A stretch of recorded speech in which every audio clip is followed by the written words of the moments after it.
안녕하세요. 청취자분께서 보내주신 자료들, 특히 2025년 5월 BCREA, 그러니까 브리티시 컬럼비아 부동산 협회 시장 인텔리전스 보고서를 가지고 오늘 좀 깊이 들어가 보려고 합니다. 네, 안녕하세요. 오늘 핵심 질문은 이거 같아요. 그 미국의 예측 불가능한 무역 정책, 관세 위협 같은 거 있잖아요. 이런 불확실성이 BC 주택 시장에 대체 어떤 영향을 줬고 또 앞으로는 뭘 좀 예상해 볼 수 있을까? 이 안개 속을 한번 같이 걸어가 보시죠. 네, 오늘 주로 살펴볼 자료가 바로 그 BCREA 보고서인데요. 여기에는 경제정책 불확실성 지수라든지 아니면 캐나다 자영업 몇 명의 기업 심리 지수, 또 캐나다 은행 소비자 기대조사 같은 다양한 데이터가 담겨 있어요. 이걸로 현재 시장 상황을 진단하는 거죠. 좋습니다. 그럼 일단 이 불확실성이라는 게 얼마나 심각한 건지 그 데이터부터 좀 짚어주시죠. 네, 이게 상당히 좀 놀라운데요. 스탠포드대랑 노스웨스턴대 경제학자들이 만든 경제정책 불확실성 지수라는 게 있어요. 이게 주로 언론 보도에서 경제 관련 불확실성이 얼마나 자주 언급되는지를 보는 건데 2025년 2월에 1635까지 치솟았어요. 와, 1635요? 그게 어느 정도 수준인가요? 이게 팬데믹 때 최고치가 679였거든요. 네. 그거보다 거의 1000포인트가 높은 그야말로 사상 최고 기록입니다. 와, 팬데믹 때보다 1000포인트나 높다니. 이건 정말 기록적인 수치네요.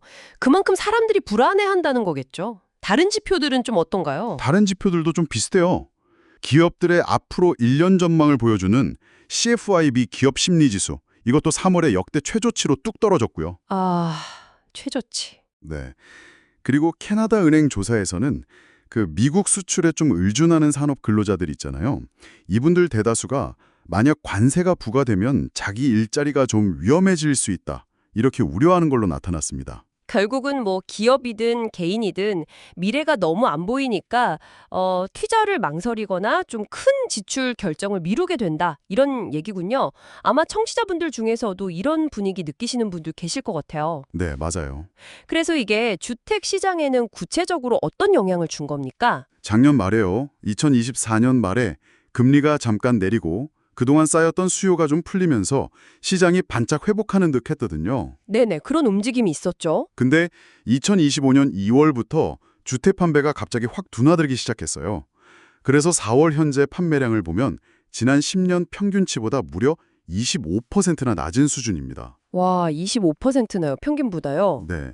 근데 BCRA가 자체 모델을 분석한 결과가 특히 좀 눈여겨볼 만한데요.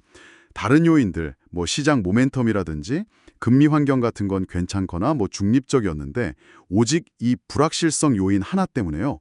2025년 1분기에만 약 3천 건의 주택 판매가 그냥 사라진 걸로 추정이 돼요. 3천 건이요? 와, 그 불확실성 하나 때문에. 네, 이 3천 건 감소가 이게 그냥 숫자가 아니라 BC주 전체 연간 판매량에서도 꽤 큰 비중이거든요. 그러니까 이 불확실성 하나가 시장의 동력을 얼마나 크게 깎아먹을 수 있는지 보여주는 거죠. 정말 충격적인 숫자네요. 이 보이지 않는 불확실성이라는 게 시장을 이렇게 얼어붙게 만들 수 있다니. 그런데 보고서에서는 이 불확실성이 영원하지는 않을 거라고 봤다면서요. 그럼 앞으로는 좀 어떤 시나리오를 생각해 볼 수 있을까요? 네, 크게 두 가지 길을 생각해 볼 수 있을 것 같아요. 첫 번째는 좀 긍정적인 시나리오인데요. 미국이랑 캐나다 사이에 이 관세 갈등이 잘 해결되는 경우죠.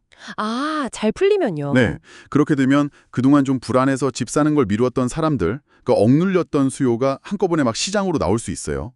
그러면서 주택 판매가 예상보다 훨씬 강하게 반등할 수도 있습니다. 오, 그건 정말 희망적인 시나리오네요. 근데 만약에 최악의 경우 관세가 진짜로 부과되면요. 그럼 어떻게 되는 거죠? 그게 이제 두 번째 시나리오인데요.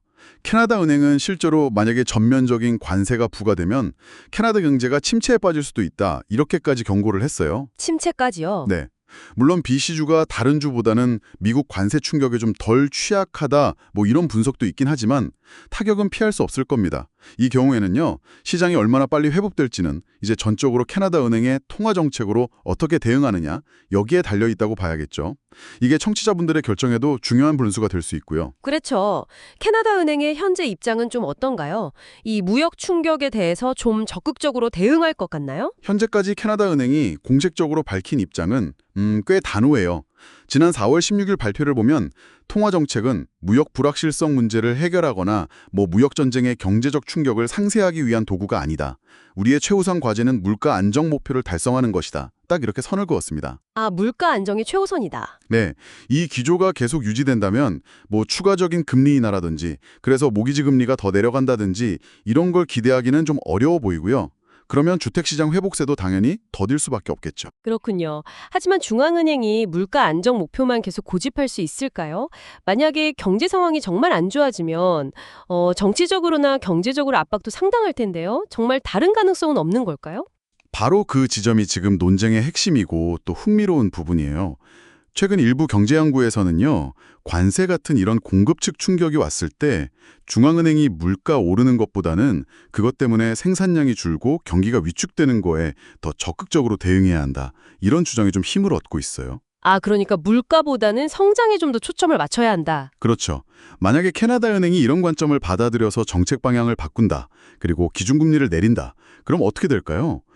일각에서는 고정 모기지 금리가 3.5% 아래로 떨어질 가능성도 제기하는데요. 만약 이렇게 된다면 주택시장에는 굉장히 강력한 구매 신호가 될 수 있고 판매 반등을 확 촉발할 수도 있습니다. 와, 정말 한 치 앞을 내다보기가 어려운 상황이네요.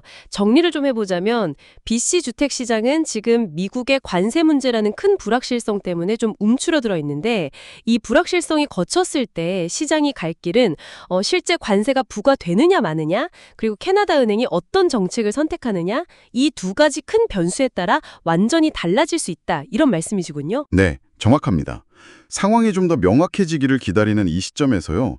청취자분들께서는 이런 거시경제나 정책 환경의 불확실성이 나의 장기적인 재정 계획이나 주거 관련 의사결정에 어떤 질문들을 던지고 있는지 한번 깊이 생각해 보시면 어떨까 싶어요. 네. 당장 직접적인 영향이 없어 보이더라도 이 변화하는 환경에 내가 어떻게 대응할지 미리 좀 고민해 보는 건 언제나 중요한 것 같습니다. 네, 오늘 심층 분석은 여기까지 듣겠습니다. 다음 시간에 더 흥미로운 자료 분석으로 찾아뵙겠습니다. 감사합니다. 네, 감사합니다.